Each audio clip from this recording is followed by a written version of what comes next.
Now we are going to discuss profit planning. Retailer के लिए profit planning is one of the key components because actually it is the key objective और one of the key objectives of a retailer. तो सबसे पहले इस profit planning के अंदर जो मेन चीज जिसके ऊपर सारा कुछ डिपेंडेंट है that is the profit and loss statement, जिसको हम इनकम स्टेटमेंट भी कहते हैं। तो इनकम स्टेटमेंट या प्रॉफिट एंड लॉस स्टेटमेंट क्या है? It is actually a summary of retailers revenue and retailers cost और उसके एक्सपेंसेस। और जब हम इसका एनालिसिस करते हैं so that analysis actually gives us कि वो ऑर्गेनाइजेशन एज ए रिटेलर ने, उस रिटेलर ने एज एन ऑर्गेनाइजेशन कुछ प्रॉफिट अर्न किया, कुछ लॉस अर्न किया, कहां पर सिचुएशन बेहतर रही, कहां पर सिचुएशन खराब रही और किस पॉइंट के ऊपर उस सिचुएशन को इंप्रूव कर सकते हैं। कौन कौन से कंपोनेंट हैं इस इनकम स्टेटमेंट के या प्रॉफिट एंड लॉस स्टेटमेंट के, इसको हम वन बाय वन डिस्कस करते हैं। सबसे पहले अगर मैं आपके सामने एक प्रॉफिट प्लानिंग का जो मेन कंपोनेंट है मार्जिन मैनेजमेंट का उसको रखता हूं तो हमारे पास एक पिक्चर ऐसे करके बनती है। ये पिक्चर हमारे पास एक रिफ्लेक्टिव पिक्चर है। इस पिक्चर के अंदर सबसे पहला कंपोनेंट जो नजर आ रहा है आपको वो नेट सेल्स के हवाले से है, नेट सेल्स के हवाले से। और नेट सेल्स एक्चुअली क्या है? नेट सेल्स है gross sales plus promotional allowances minus sales returns. तो किसी भी तरह की रिटर्न्स जो है वो माइनस कर देंगे। तो अगर हम नेट सेल्स कैलकुलेट करना चाहते हैं तो हमें ग्रॉस सेल्स में ऐड करना होगा प्रमोशनल अलाउंसेस को और माइनस करना होगा रिटर्न्स को, तो हमारे पास नेट सेल्स आएंगी। Net sales is actually one of the first component in the profit and loss statement. दूसरी चीज हमारे पास है कॉस्ट ऑफ गुड्स सोल्ड के हवाले से, जिसको हम नॉर्मली कॉग्स भी कहते हैं। कॉस्ट ऑफ गुड्स सोल्ड क्या है कि मैंने एक प्रोडक्ट 8 रुपए की खरीदी है और मैं उसको 10 रुपए की बेचने जा रहा हूं, तो दैट 8 रुपीज, वो 8 रुपए it's actually cost of goods sold है, जिसको मैंने बताया कि कॉग्स भी कहते हैं। तीसरा कंपोनेंट हमारे पास इस प्रॉफिट एंड लॉस स्टेटमेंट का है दैट इज ग्रॉस मार्जिन, जिसको हम जीएम भी कहते हैं। ग्रॉस मार्जिन एक्चुअली किस तरीके से निकलता है? अगर हम नेट सेल्स में से कॉग्स को माइनस कर दें, नेट सेल्स में से सीजीएस को, कॉस्ट ऑफ गुड्स सोल्ड को माइनस कर देंगे तो हमारे पास ग्रॉस मार्जिन आ जाएगा। सो तीसरी चीज ग्रॉस मार्जिन की कैलकुलेशन। फिर चौथी बात जो इस मार्जिन मैनेजमेंट के हवाले से ओवरऑल है वो है इज एक्सपेंसेस। तो एक्सपेंसेस दो तरह के हैं, कुछ एक्सपेंसेस जो हैं वो वेरिएबल एक्सपेंसेस हैं, कुछ एक्सपेंसेस जो हैं वो फिक्स नेचर के हैं। फॉर एग्जाम्पल अगर हमने स्टाफ को कुछ कमीशन देना है, कोई इंसेंटिव देना है, तो वो एक्चुअली वेरिएबल है बिकॉज वो डिपेंडेंट है बिजनेस के होने के ऊपर। इसी तरीके से कुछ फिक्स कॉस्ट होगी हमारे पास, फिक्स एक्सपेंसेस होंगे हमारे, जिस तरीके से रेंट है, स्टाफ की सैलरीज हैं, जो फिक्स सैलरीज हैं उनकी, वो डेप्रिसिएशन के एक्सपेंसेस हैं, ये फिक्स एक्सपेंसेस हैं। तो एक्सपेंसेस जो हैं वो कॉम्बिनेशन है दो चीजों का। अगर हम फिक्स और वेरिएबल एक्सपेंसेस को क्यूमुलेट कर लेंगे तो हमारे पास एक्सपेंसेस आ जाएंगे। और लास्ट चीज हमारे पास है नेट प्रॉफिट। और नेट प्रॉफिट किस तरीके से हम कैलकुलेट कर रहे हैं? बहुत आसान है कि नेट सेल्स जो कि हमारा फर्स्ट कंपोनेंट था उसमें से अगर हम माइनस कर दें नंबर 2 को which is cost of goods sold, और उसमें से अगर हम माइनस कर दें अपने तमाम एक्सपेंसेस को विच इज नंबर 3 नाउ, तो हमारे पास आउटकम निकल के आएगा नेट प्रॉफिट की शक्ल में। तो नेट प्रॉफिट किस तरीके से कैलकुलेट होता है ये मैंने आपके सामने एक उसको एक तरीके से इलैबोरेट किया ताकि आपको बेहतर अंडरस्टैंडिंग आ सके इसके हवाले से। ये एक पिक्टोरियल रिफ्लेक्शन है कि ग्रॉस मार्जिन के कौन कौन से कंपोनेंट्स होते हैं। तो सबसे पहले जिस तरीके से अभी हमने ग्रॉस मार्जिन के बारे में पढ़ा कि जो फर्स्ट चीज है वो ग्रॉस सेल्स है। ग्रॉस सेल्स में से आपको रिटर्न्स को माइनस करना है, लेस करना है, और जितने भी प्रमोशनल अलाउंसेस हैं उनको ऐड कर देना है। तो अगर आप प्रमोशनल अलाउंसेस को ऐड कर देंगे तो जो आउटकम हमारे पास निकल के आएगा वो निकल के आएगा नेट सेल्स की शक्ल में। नेट सेल्स कैसे आई है? ग्रॉस सेल्स में से हमने लेस कर दी हैं रिटर्न्स और हमने प्लस कर दिए हैं प्रमोशनल अलाउंसेस। दूसरी तरफ आपको नजर आ रहा है कि उसकी कॉस्ट ऑफ गुड सोल्ड ये थी नेट सेल्स 10 रुपए की, और कॉस्ट ऑफ गुड सोल्ड उस प्रोडक्ट की 8 रुपए, उसी एग्जाम्पल को मैं कंटिन्यू करने लगा हूं, तो हमारे पास एक्चुअली जो हमने मार्जिन अर्न किया 2 रुपए का, वो मार्जिन है ग्रॉस मार्जिन, जो कि एक्चुअली एक बहुत सिंपल रिफ्लेक्शन आपको यहां नजर आ रही है। नेट सेल्स में से मैंने डिडक्ट कर दिया, माइनस कर दिया कॉस्ट ऑफ गुड सोल्ड को, तो आउटकम ग्रॉस मार्जिन की शक्ल में हमारे पास नजर आ गया। बाज लोग बाज जगह के ऊपर हम ग्रॉस मार्जिन को ग्रॉस प्रॉफिट के तौर पर भी कहते हैं, और इसको एक्चुअली कहा जाता है कि ये वो प्रॉफिट है जो कि आपने मर्चेंडाइज को या गुड्स को सेल करने के बाद आपने अर्न किया है, जिसकी मैंने आपको एग्जांपल भी दी कि कोई चीज आपने 8 रुपए की लेकर 8 रुपए की खरीद कर 10 रुपए की सेल कर दी है, तो उन दोनों का जो डिफरेंस है that is actually gross margin. How we can increase और we can maintain this margin, इसके बहुत सारे मेथड्स हैं, बहुत सारे तरीकेकार हैं, लेकिन जो जेनेरिक हैं वो सबसे पहले मैं आपके सामने डिस्कस करता हूं। सबसे पहला पॉइंट हमारे पास है, you need to pay a lower price to the vendor. बेहतर निगोशिएशन करें उस सप्लायर से, उस वेंडर से जिससे हम प्रोडक्ट्स को खरीद रहे हैं, बाय कर रहे हैं, परचेज कर रहे हैं, उसके साथ बेहतर निगोशिएशन जितनी होगी उतना ज्यादा हमारा मार्जिन जो है वो इंप्रूव होगा।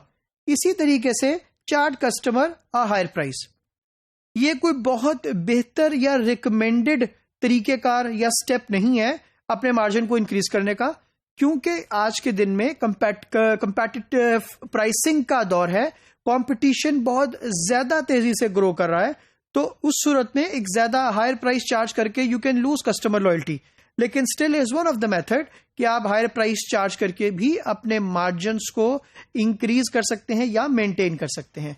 थर्ड हमारे पास है reduce price competition.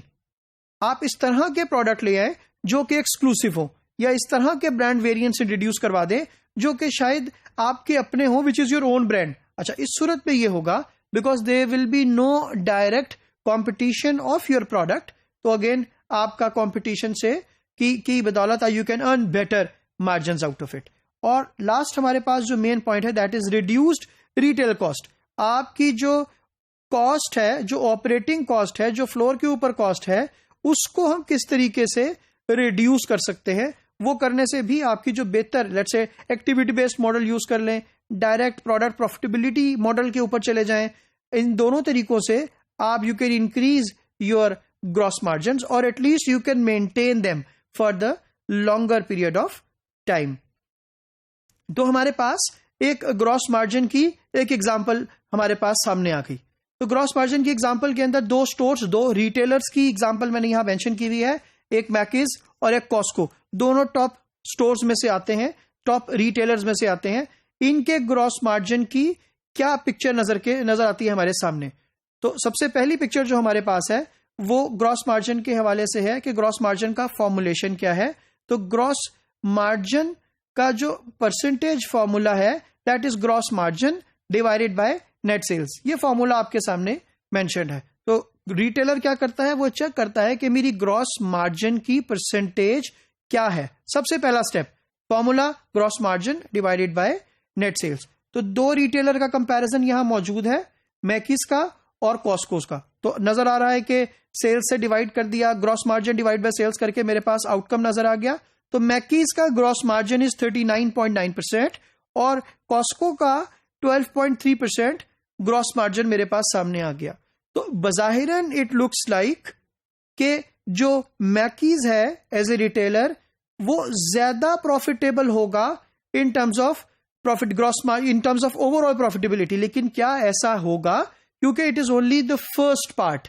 Gross margin जो है वो पहला कंपोनेंट है, अभी इसमें से एक्सपेंसेस माइनस नहीं हुए हैं, और ऐसा लग रहा है इस पिक्चर को देख के कि कॉस्को लेस प्रॉफिटेबल है और मैकिस ज्यादा प्रॉफिटेबल है। तो अभी हमने देखना है कि क्या वाकई प्रॉफिटेबिलिटी इसी तरीके से मेंटेन रहेगी, या इस एग्जांपल को हम आगे कंटिन्यू करेंगे इस पूरे टॉपिक के अंदर, जो हमें हेल्प करेगी पूरी पिक्चर को बेहतर तरीके से समझने के लिए। हम थर्ड कंपोनेंट की तरफ आते हैं विच इज ऑपरेटिंग एक्सपेंसेस। तो सबसे पहला कंपोनेंट हमारे पास नेट सेल्स की कैलकुलेशन का था, फिर हम ग्रॉस मार्जिन की कैलकुलेशन के ऊपर आए, ग्रॉस प्रॉफिट की कैलकुलेशन के ऊपर आए, और अब तीसरे कंपोनेंट की तरफ जिसको हम ऑपरेटिंग एक्सपेंसेस कह रहे हैं। सो रिटेलर अपने ऑपरेटिंग एक्सपेंसेस को भी कैलकुलेट करता है कि उसके ऑपरेटिंग एक्सपेंसेस, उस बिजनेस को ऑपरेट करने के एक्सपेंसेस कितने हैं। तो अगेन यहां पर अगर हम देखते हैं कि इसके अंदर कौन कौन से एक्सपेंसेस हैं, तो आपके selling expenses, general expenses, administrative expenses, हर तरह की डेप्रिसिएशन, अमोर्टाइजेशन ऑफ एसेट्स, इन सबको अगर हम क्लब कर देते हैं, सम कर देते हैं, वो हमारे ऑपरेटिंग एक्सपेंसेस होंगे। तो रिटेलर क्या कैलकुलेट करता है? रिटेलर कैलकुलेट करता है ऑपरेटिंग एक्सपेंसेस की परसेंटेज, जो कि यहां मेंशन्ड है आपके पास। फॉर्मूला क्या है? फॉर्मूला बड़ा सिंपल है, operating expenses divided by net sales. Normally आप जितने भी इनकम स्टेटमेंट के हवाले से एनालिसिस देखेंगे वो सब on the basis of sales हैं, तो उसकी बेस जो है दैट इज नेट सेल्स। तो अगर हम ऑपरेटिंग एक्सपेंसेस की बात करें कि ऑपरेटिंग एक्सपेंसेस की परसेंटेज क्या होगी, तो operating expenses divided by net sales, तो हमारे पास निकल आएगी ऑपरेटिंग एक्सपेंस की परसेंटेज।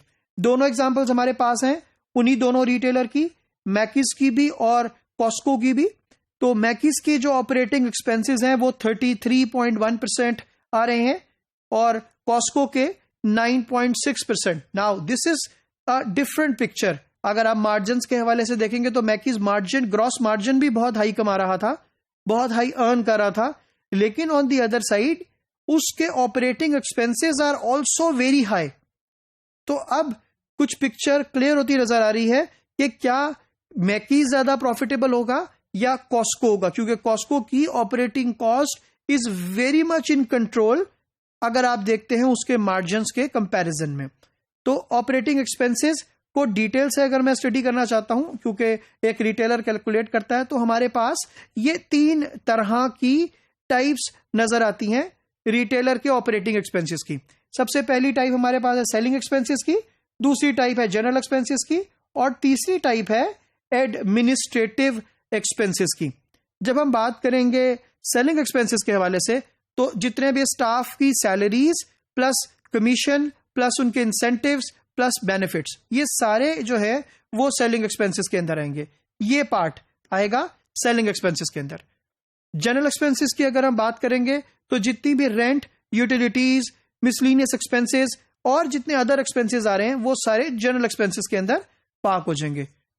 फिर अगर हम बात करते हैं एडमिनिस्ट्रेटिव एक्सपेंसेस के हवाले से, सो एडमिनिस्ट्रेटिव एक्सपेंसेस में वो तमाम लोगों की सैलरीज जो कि सेल्स पर्सन नहीं है, प्लस ऑपरेशंस के लोग, प्लस बाइंग के लोग जो डायरेक्टली सेल्स के लोग नहीं है, नॉन सेल्स के लोग, नॉन एडमिनिस्ट्रेटिव, जो ज्यादातर एडमिनिस्ट्रेटिव लोग हैं, उन सबकी सैलरीज, उन सबकी बेनिफिट्स अगर कोई हैं, दे आर एक्चुअली वो कंसिडर किए जाते हैं हमारे एडमिनिस्ट्रेटिव एक्सपेंसेस।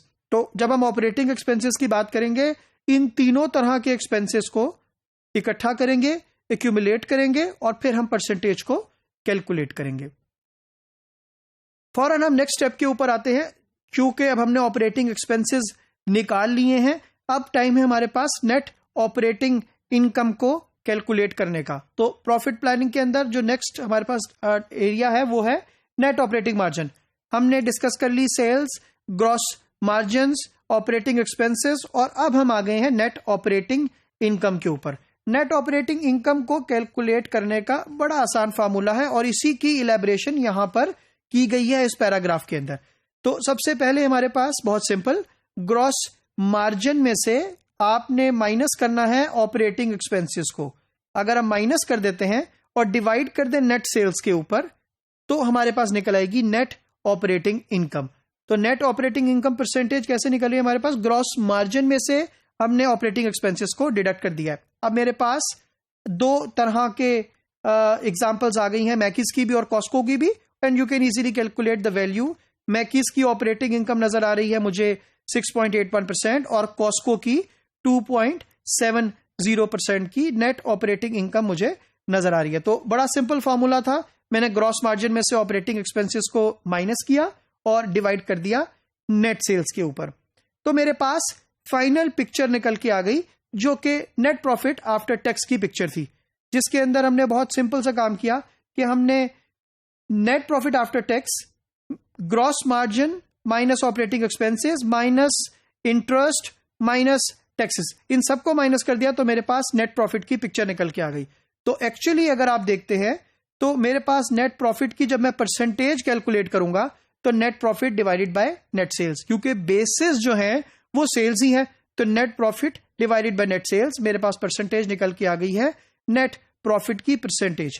तो दोनों रिटेलर्स की अगर आप देखेंगे तो मैकीज ने नेट प्रॉफिट अर्न किया 3.70% का और कॉस्को ने नेट प्रॉफिट अर्न किया 1.83% का। तो एक्चुअली मैकीज वाज मोर प्रॉफिटेबल और कॉस्को वाज लेस प्रॉफिटेबल अगर हम बात करते हैं इस पूरे जर्नी के हवाले से। समराइज करता हूं मैं अपनी इस लास्ट स्लाइड के अंदर, ये पूरी इनकम स्टेटमेंट जो अभी हमने one by one step by step discuss की है, इसके ऊपर पूरा रिफ्लेक्शन मौजूद है, starting from the net sales goes up till the net profit. तो रिटेलर ने अपनी प्रॉफिट प्लानिंग के अंदर इनकम स्टेटमेंट को स्टडी करना है, जो कि मेजर कंपोनेंट है आपकी प्रॉफिट प्लानिंग के अंदर, starting from net sales, gross margin, operating expenses and then operating income और देन लास्ट पे आपका नेट प्रॉफिट आफ्टर टैक्स।